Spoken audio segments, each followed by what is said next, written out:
Selamat malam. Perkenalkan nama saya Dinda Cahya Pramesti, NPM 50772411117. Di sini saya akan mendemokan terkait dengan penugasan sesi lab modul ke-6. Di sini tuh kita bebas untuk memilih targetnya. Di sini ada 5 link dan tujuan dari penugasan itu yang pertama ada serangan brute force login menggunakan burp suite intruder. Yang kedua itu untuk memodifikasi request menggunakan burp suite repeater. Dan yang ketiga melakukan password cracking menggunakan John the Ripper atau Hashcat. Nah, untuk sekarang saya akan mendemonstrasikan nomor 1 dulu. Di nomor 1 ini kita akan disuruh untuk melakukan serangan brute force login. Di sini saya pakai link yang kedua yaitu yang Portswigger yang ini. Nah, ini kan kita udah tahu ya kalau misalnya dia ada your credentials-nya itu username-nya Peter dan juga username-nya winner, password-nya Peter. Nah, victims-nya, korban yang akan kita cari password-nya itu adalah Carlos. Kita tinggal akses the lab. Ini kita ke my account.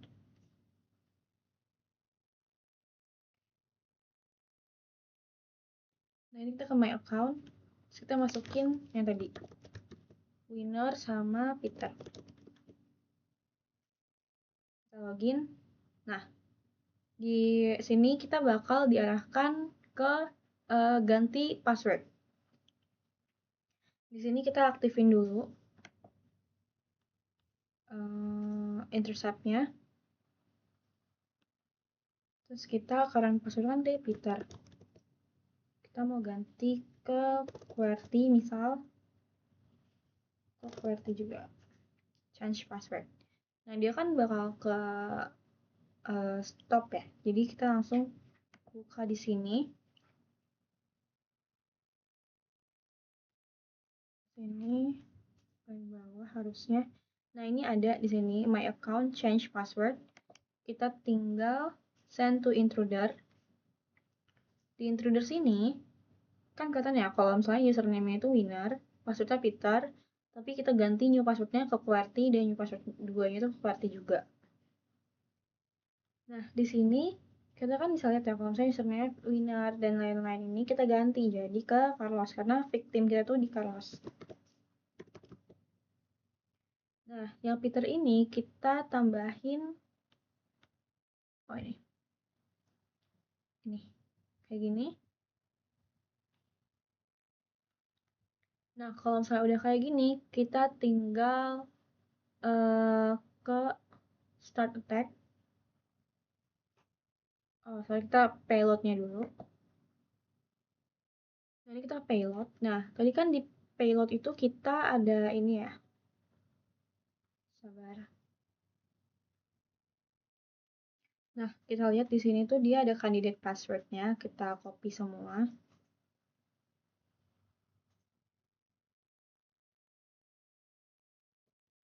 Kalau misalnya udah, kita masuk ke sini lagi. Salah. Kita masuk ke burp suite. Terus kita taruh di payload configuration. Nah, kita tinggal paste. Nanti kita bakal isi semua sama candidate passwordnya itu. Kalau misalnya udah kayak gini, kita tinggal start attack. Kita okein aja. Dia bakal kayak gini. Kalau misalnya kita cek, dia username Carlos.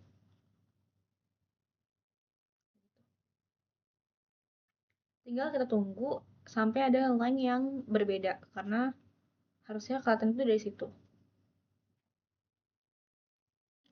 Oke, Mas, mohon maaf sebelumnya. Ini saya sudah berkali-kali mencoba melakukan step by step dengan benar. Udah diulang berkali-kali. Cuman entah kenapa, tiap saya nge-payload terus saya start attack, dia itu nggak ngedetect mana password yang benernya. Bener-bener nggak ada, tadi saya udah nyoba berkali-kali, itu semuanya sama. Line-nya itu di 173, status code-nya juga nggak ada yang 202. Tadi udah juga sempat di apply buat filternya, so kayak gini itu nggak ada muncul. Jadi entah kenapa nggak bisa, tuh nggak ada sama sekali, padahal buat ini tuh udah bener, sininya juga, tapi entah kenapa nggak ada yang keluar. Tapi intinya nanti dari sini itu dia bakal keluar mana aja yang eh enggak, maksudnya dia bakal keluar berdasarkan status kode itu 202 sama lainnya itu pasti beda sendiri. Dan itu adalah passwordnya. Jadi kalau misalnya kita lihat di sini, misal misal mobile email itu tuh yang benar ya passwordnya. Nanti kita tinggal lihat di sini username-nya Carlos, current passwordnya mobile email dan lain-lain. Jadi ininya tinggal kita copy, udah deh selesai. Tinggal kita masukin, kita log out, terus kita login ulang pakai username Carlos sama passwordnya yang mobile email. Jadi sekian, terima kasih.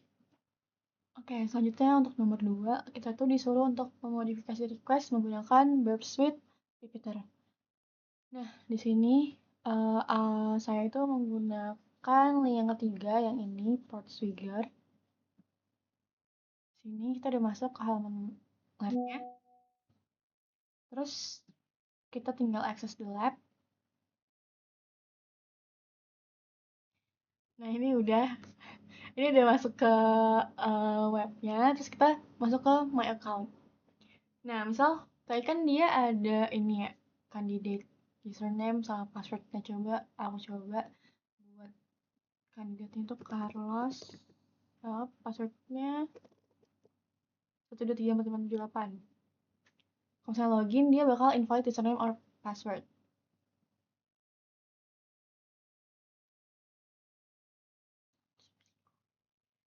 Nah, kita bakal ngeliat ke sini.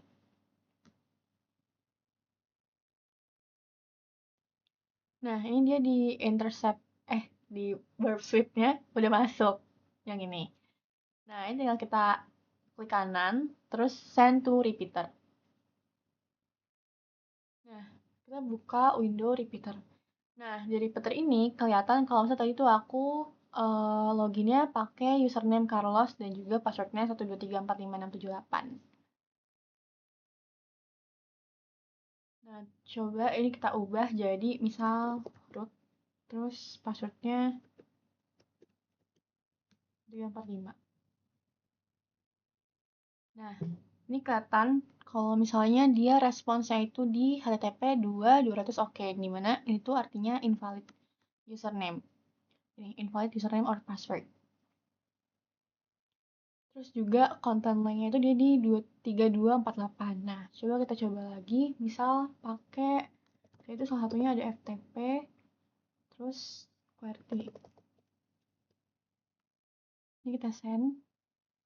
Nah, ternyata masih sama, dia itu di HTTP 200 oke, tapi lainnya juga beda, 3231. Sama, ya dia masih invalid username or password. Jadi, username sama password itu masih salah. Kita coba lagi, sekali lagi. Administrator. Passwordnya password. Send. Nah, ini juga masih nggak bisa. Dia masih 200, terus konten lainnya di 3248. Sama masih invalid username or password. Oke, kalau misalnya rendernya itu kayak gini. Nah, dia masih sama. Kayak invalid username or password kayak gini. Nah, jadi ya intinya gitu, kita nomor 2 itu udah tercapai. Kalau misalnya kita disuruh untuk memodifikasi request menggunakan Burp Suite Repeater. Lanjut ke nomor 3. Ya, selanjutnya untuk nomor 3. Nomor 3 ini kita disuruh untuk melakukan password cracking menggunakan John Ripper atau Hashcat. Di sini saya menggunakan Hashcat. Nah, untuk targetnya sendiri saya menggunakan Pico CTF yang ini. Ini tinggal, karena saya sebenarnya udah sempat kerjain, jadi tinggal restart instance.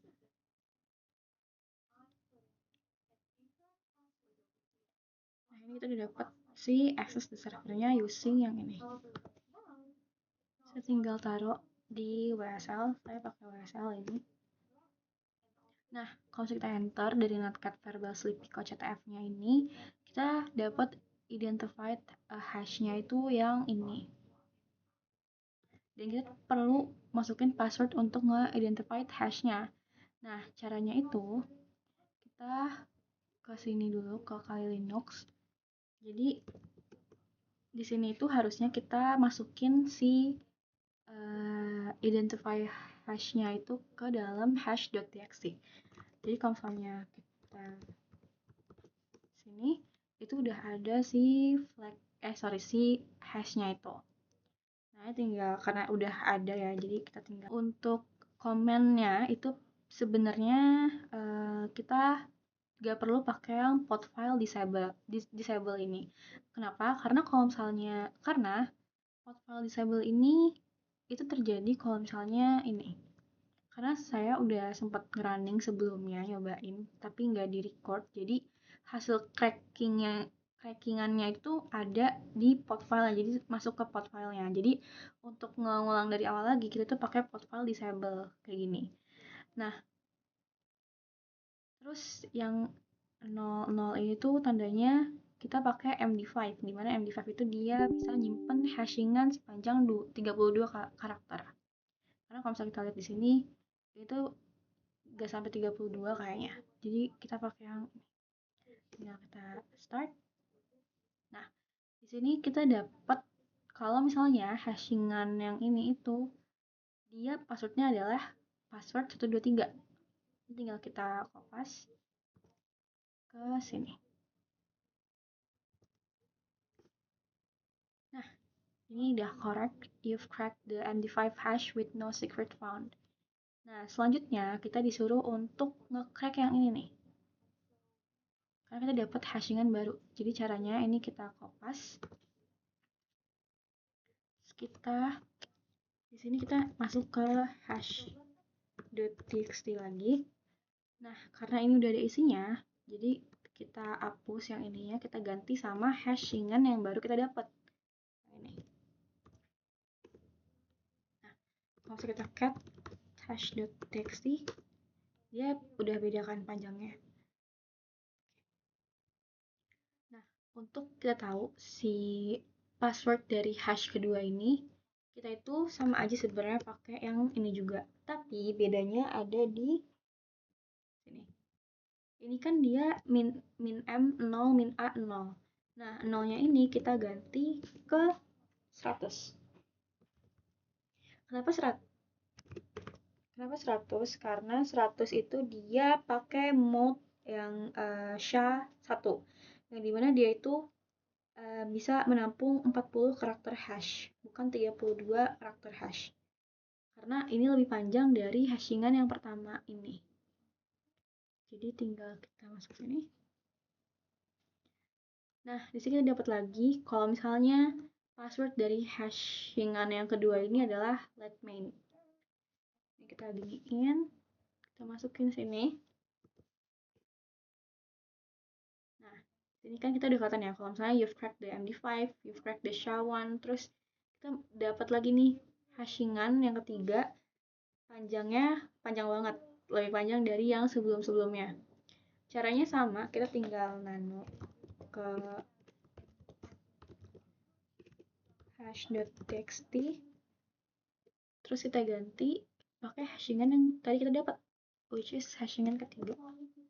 Ini kita save, terus kita pakai hashcat pot file disable juga karena sebelumnya udah aku running juga, jadi pasti nggak bakal bisa. Nah, di sini itu kita ganti karena dia nggak mungkin bisa pakai yang 100 tadi, which is dia bukan termasuk mode yang SHA-1. Jadi kita pakai yang 1400. 1400 ini dia itu pakai mode yang SHA-256 yang bisa menampung 64 karakter hash. Nah, jadi tinggal kita enter. Terus kita dapat nih, kalau misalnya password dari hashingan yang ketiga ini yang panjang banget adalah QWERTY 098. Tinggal kita masukin ke sini. Yay, kita udah dapat flagnya. Nah, the flag is PicoCTF use strong hashes password. Ini kita copy, kita masukin ke sini. Kita submit.